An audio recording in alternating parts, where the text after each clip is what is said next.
नमस्कार, divine healing channel की Hindi audio book series में आपका स्वागत है।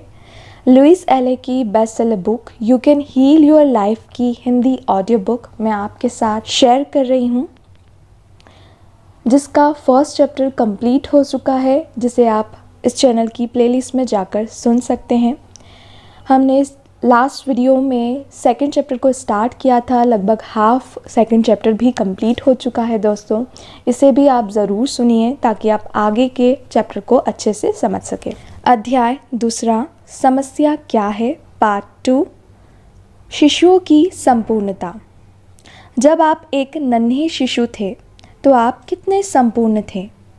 शिशुओं को संपूर्ण बनने के लिए कुछ करना नहीं पड़ता, वे पहले से संपूर्ण होते हैं और वे ऐसा करते हैं मानो वह सब जानते हों।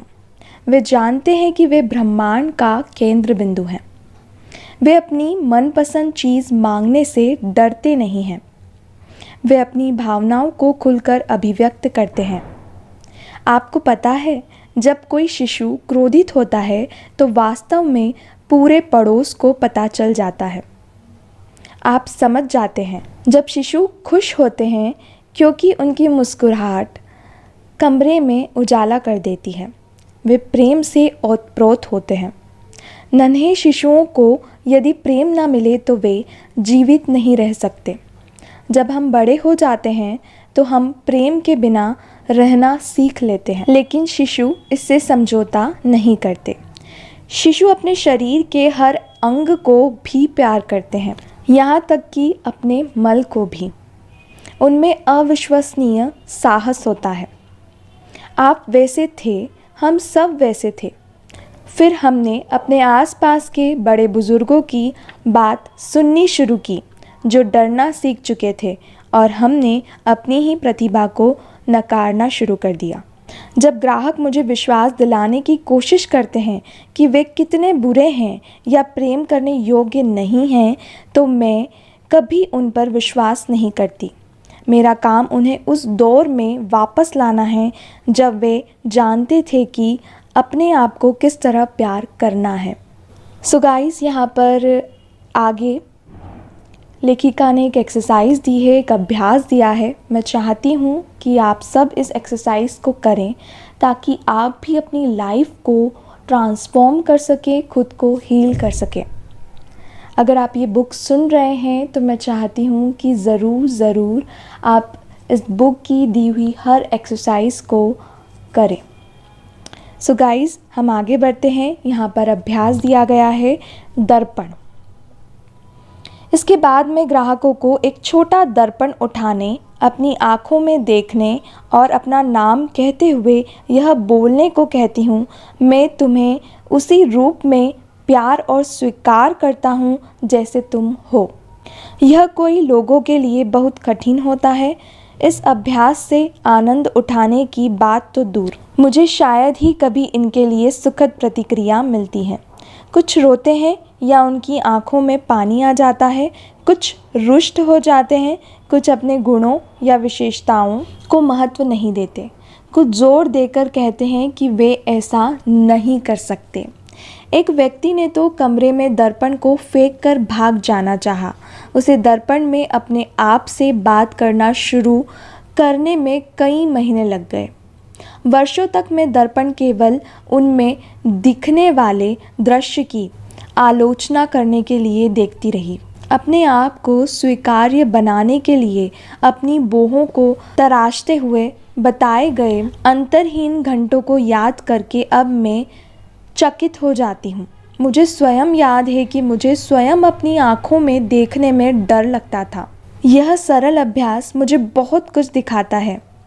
1 घंटे से कम समय में मैं बाहरी समस्या के नीचे मौजूद कुछ मुख्य मुद्दों तक पहुंचने में सफल हो जाती हूं।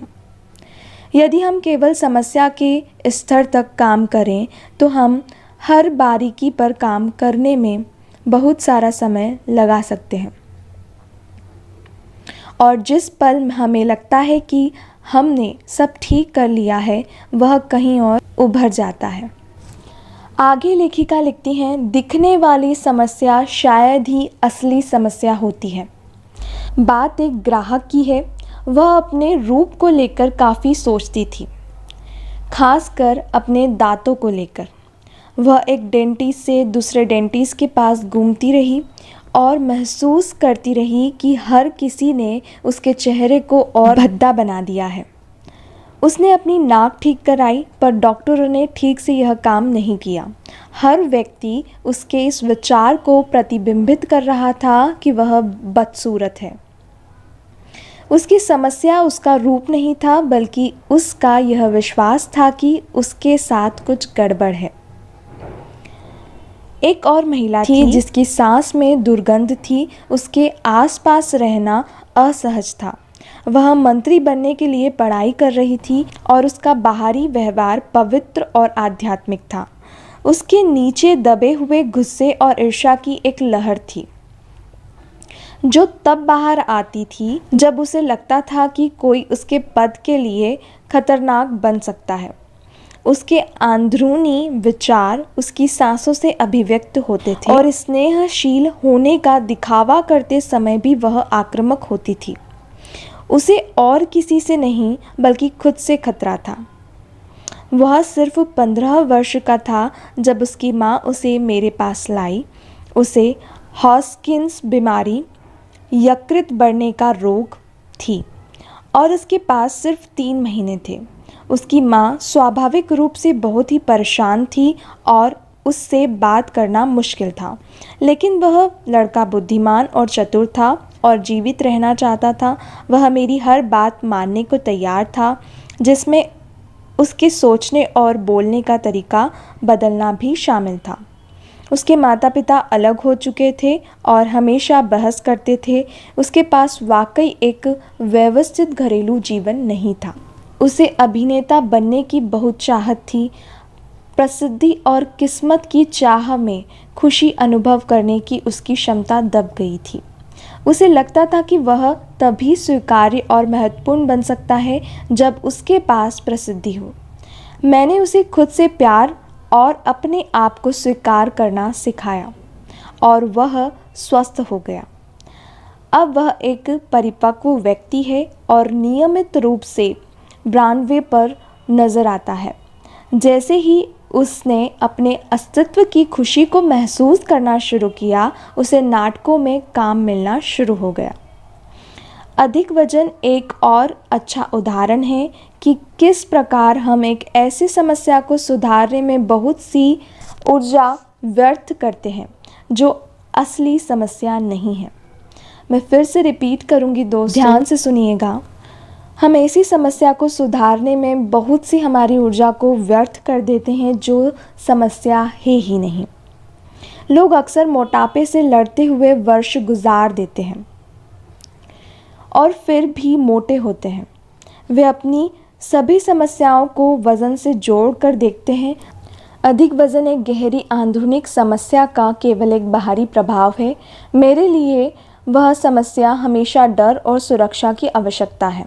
जब हम डरे हुए या असुरक्षित या पर्याप्त रूप से अच्छे नहीं महसूस करते हैं, तो हम में से कई सुरक्षा के लिए अतिरिक्त वजन एकत्रित कर लेते हैं। अधिक भारी होने के लिए अपने आप को कम आंकने में आपका समय बिताना। भोजन का वह हर ग्रास जो हम खाते हैं, उसके लिए अपराध बोध महसूस करना। वज़न बढ़ने पर अपने आप को कोसना केवल समय की बर्बादी है। 20 वर्षों बाद भी हम इसी स्थिति में हो सकते हैं, क्योंकि हमने असली समस्या से निपटना शुरू भी नहीं किया है। हमने बस यह किया है कि अपने आप को अधिक भयभीत और असुरक्षित बनाया है। फिर हमें सुरक्षा के लिए अधिक वज़न की ज़रूरत पड़ती है।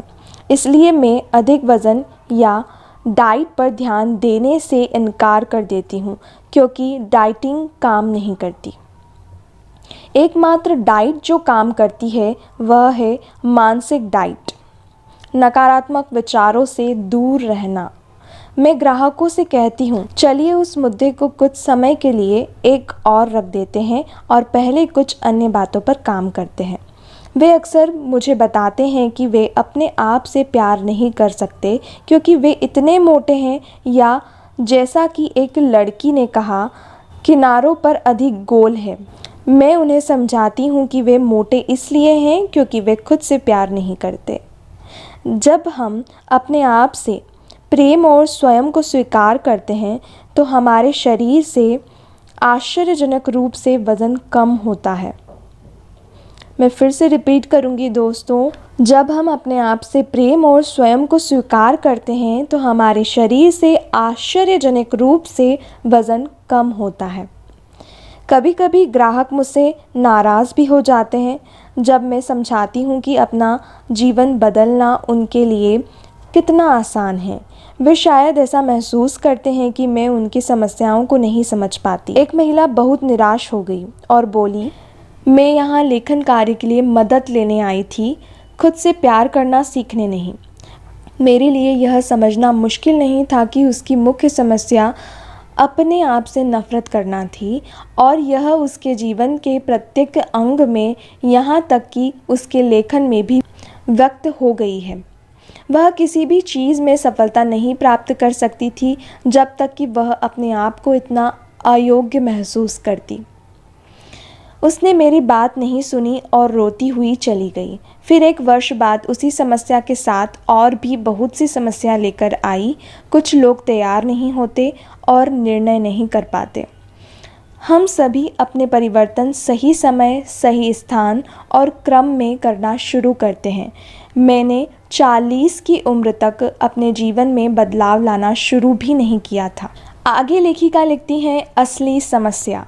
तो एक ग्राहक ने अभी अभी उस निर्दोष छोटे से दर्पण में देखा है और वह दुखी है। मैं खुशी से मुस्कुराती हूँ और कहती हूँ, बहुत बढ़िया।